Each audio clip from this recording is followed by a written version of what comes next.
Uma coisa interessante agora que a gente vai analisar, voltando pro caso Daniel Ricciardo, acho que vai ter um duelo bacana agora, porque vai ser um duelo contra o Tsunoda. O Tsunoda, querendo ou não, tem 2 pontos na temporada, mas ele tá performando relativamente bem com hoje, na minha visão, acho que a AlphaTauri é o pior carro do grid. E terminou um monte de corrida em 11º, Isso, na boca do gol. Na boca do ponto. Esse duelo, Ricciardo com o Tsunoda, eu acho que vai ser... É um duelo interessante, porque assim, o Tsunoda vai ter um referencial de um cara que ganhou 8 corridas na Fórmula 1, não tá numa fase das melhores, mas é um peso, vai ter esse diferencial. Pro Ricciardo, se ganha, vai ser, legal, entrou bem, mas se o Tsunoda ganha essa disputa, ele vai se posicionar de uma maneira que talvez a Red Bull não esteja prevendo isso, Verdade. porque o que a gente vai fazer com o cara depois? E aí? Verdade. É uma referência boa pra ele, né? Como que vocês veem esse duelo Tsunoda-Ricciardo a partir de agora? Eu acho que se o Ricciardo ganhar de lavada, ganhar com uma certa margem, daí ele se posiciona muito bem para andar de Red Bull o ano que vem do lado do Max. Concordo. Se ele meio que 6 por meia dúzia, foi um pouquinho melhor, talvez ele continue até na AlphaTauri, porque eles sabem que é um cara de experiência, um cara que não vai bater o carro, um cara que vai terminar E hoje praticamente muito todas isso, as né? corridas. Porque você tem uma grana, tem o teto orçamentário, que o cara não pode ficar dando porrada, destruindo o carro. O cara experiente, em provas, isso conta demais.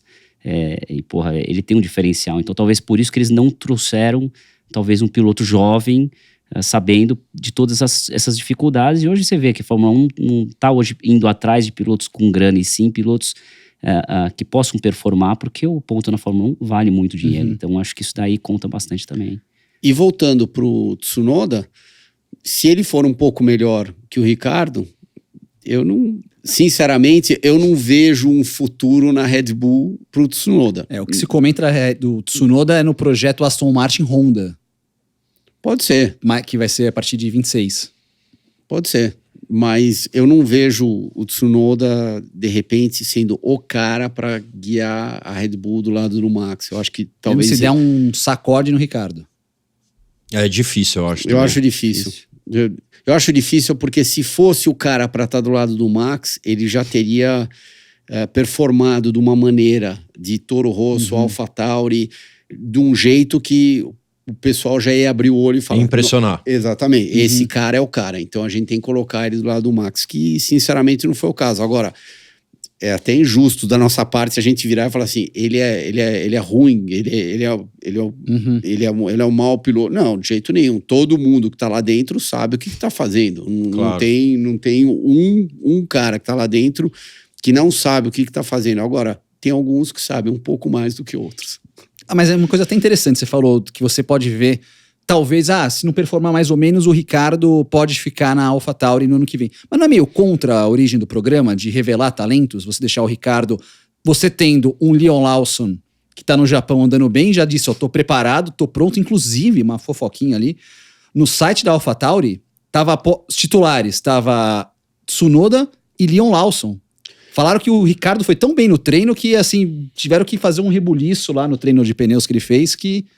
Inclusive falaram que foi bem assim, o Horner tava lá, o cara tá preparado, pode chamar ele pra pilotar. De repente, outra opção é trazer o Lawson no lugar do Tsunoda. Exatamente, Tsunoda. Deixar o Tsunoda meio de reserva, porque ele tem experiência atual com os carros de Fórmula 1, porque ele tá correndo. Colocar o Ricciardo, porque o Ricciardo andou extremamente bem, tem muita experiência, já é um piloto que venceu 8 vezes, então é uma maneira que eles poderiam contornar. Ou se o Ricciardo for para a Red Bull. Pode ser os Leon dois, Lawson, né? então. O Lawson e o Tsunoda. Mas enfim... Ou falou. Também. Digamos assim, que piloto é o que não falta, né? Piloto aqui não falta. Nessas vagas, com certeza, não falta. E até uma curiosidade sobre o programa da Red Bull, olha só, além do Ricardinho, que foi parte do programa em 2001, 9, 20, daí voltei em 21 e fiz 22. 2001, 2002. Foi os anos do Ricardinho. Nós tivemos de brasileiros o Pedro Bianchini, numa época que também correu de Fórmula BMW, Sérgio Sete Câmara chegou a fazer parte do programa Red Bull também, e o Igor Fraga, que está correndo hoje na Superlight do Japão. Na Super Fórmula Light do Japão.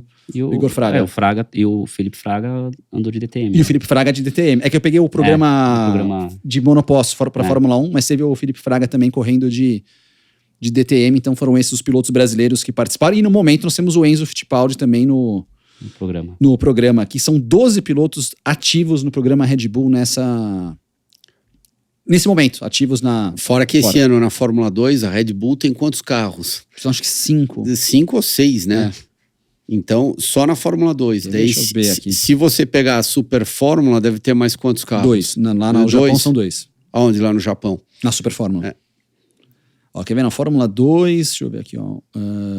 O Isaac Hadjar, Enzo, Zane Malone, tem o Iwasa e o Dennis Hauger. Então, 5 carros na Fórmula 2. O Dennis Hauger, o Liam Lawson, tem um piloto que tá correndo nos Estados Unidos, ele não é... Ele é membro, mas não é membro, se chama Jack Crawford. Aí tem o Iwasa, tem um piloto correndo na Fórmula 4 e na Fórmula 4 da Inglaterra, da Itália, perdão, que é o Lindblad, o Zane Malone, o Sebastian Montoya, que ele tem um apoio, mas tem uns que tem um apoio, mas não tem o programa propriamente dito, outros têm essa situação. Até você comentou, Ricardo, no teu caso, eles estavam bancando a temporada toda ou era uma parte? Toda, 100%? Toda. Era a equipe toda, 100%. Era o maior orçamento da 3.000.